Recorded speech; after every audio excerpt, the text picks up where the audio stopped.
বিসমিল্লাহির রহমানির রহিম।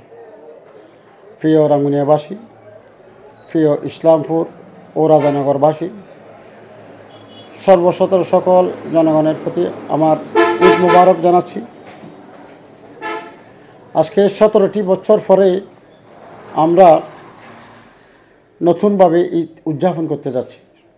17টি বছর ফ্যাসিবাদী শেখ হাসিনার অত্যাচারে, খুনি হাসিনার অত্যাচারে আমরা ভালোভাবে কথা বলতে পারি নাই, রাস্তাঘাটে এসে চলাফেরা করতে পারি নাই।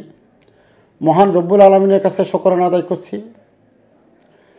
আল্লাহ 17টি বছর পর বৈষম্যবিরোধী ছাত্র আন্দোলনের মাধ্যমে এই ফ্যাসিবাদী সরকার, অবৈধ সরকার, রাতের অন্ধকারে ভোট ডাকাতি করার সরকার যে জুলুমবাজ করলে আল্লাহ তাআলা আল্লাহর পক্ষ থেকে একটা বিচার হয়, সেটা আপনারা দেখেছেন।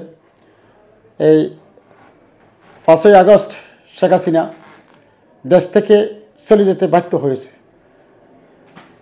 সুতরাং আমরা যারা জাতীয়তাবাদী শক্তি এবং ইসলামের মূল্যবোধে বিশ্বাসী করি, আমরা এই পবিত্র ঈদে আমরা প্রত্যেক মুসলমান, প্রত্যেক জনসাধারণ এই ঈদকে সবার মাঝে বিলিয়ে দিতে চাই।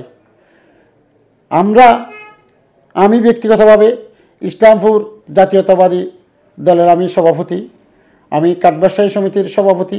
ইসলামপুর জাতীয়তাবাদীর পক্ষ থেকে ও অসহযোগী সংগঠনের সকল নেতাকর্মীর প্রতি আমি আমার ব্যক্তিগতভাবে উদাত্ত আহ্বান জানাচ্ছি। আমরা সবাই এক মায়ের সন্তান হিসাবে আগামীতে, এবং রাজানগর কাঠ ব্যবসায়ী সমিতির সভাপতি হিসাবে সকল কাঠ ব্যবসায়ী সমিতির সদস্যকে আমার অন্তরের অন্তঃস্থল থেকে ধন্যবাদ, ঈদ মুবারক জানাচ্ছি। আমরা সবাই আগামীতে সুন্দর একটি সমৃদ্ধি বাংলাদেশ গড়ব সবাই মিলে। সুতরাং আমরা হানাহানি, মারামারি, কাটাকাটি এগুলো থেকে বিরত থেকে আমরা নতুনভাবে বাংলাদেশকে কিভাবে জনগণ, মেহনতি মানুষের দোরগোড়ায় পৌঁছে দিতে পারি, সে আমাদের কাম্যতামে আমাদের প্রত্যাশা থাকবে। সুতরাং আমাদের তারেক জিয়ার 31 দফা কর্মসূচি আমরা জনগণের মাঝে পৌঁছে দেব ইনশাআল্লাহ। আমরা আশা করছি আগামীতে যদি ডিসেম্বরে যদি নির্বাচন হয়, সুষ্ঠু নির্বাচন, আমার ভোট আমি দেব, যাকে খুশি তাকে দেব, সেই প্রত্যাশা নিয়ে আমরা আগামীতে একটি সুন্দর সমৃদ্ধি একটি দেশ গঠন করবে, একটি বাংলাদেশ উপহার দিব জনগণকে।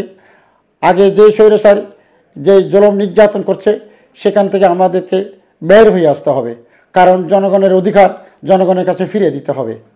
সুতরাং আমি ইসলামপুর জাতীয়তাবাদী দল এবং কাঠ ব্যবসায়ী সমিতির সভাপতি হিসাবে আমি সবার প্রতি, রাঙ্গুনিয়া তথা ইসলামপুর তথা রাজানগরের সকল জনসাধারণের প্রতি আজকের আমার ঈদ মোবারক জানাচ্ছি, সবাইকে ধন্যবাদ জানাচ্ছি।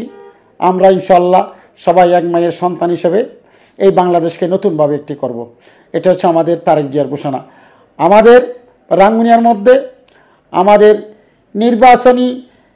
নির্বাচনে কে আসবে, দানের প্রতীক যাকে দেবে, ইনশাআল্লাহ আমাদের শহীদ সালাউদ্দিন কাদের সুযোগ্য পুত্র হুমায়ুন কাদের চৌধুরী, যার কথা আমাদের দলের প্রধান তারেক জিয়া বলছে যে হুমায়ুন কাদের সাথে আমাদের পারিবারিক কথা হয়।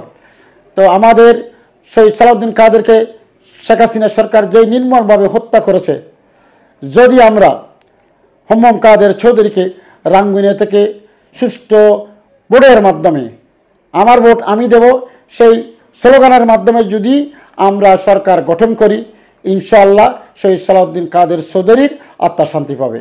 আমি আবারও সবাইকে ধন্যবাদ, কৃতজ্ঞতা, ঈদ মোবারক জানিয়ে আমার সংক্ষিপ্ত আলোচনা এখানে শেষ করছি। আসসালামু আলাইকুম ওয়া রাহমাতুল্লাহি ওয়া বারাকাতুহু।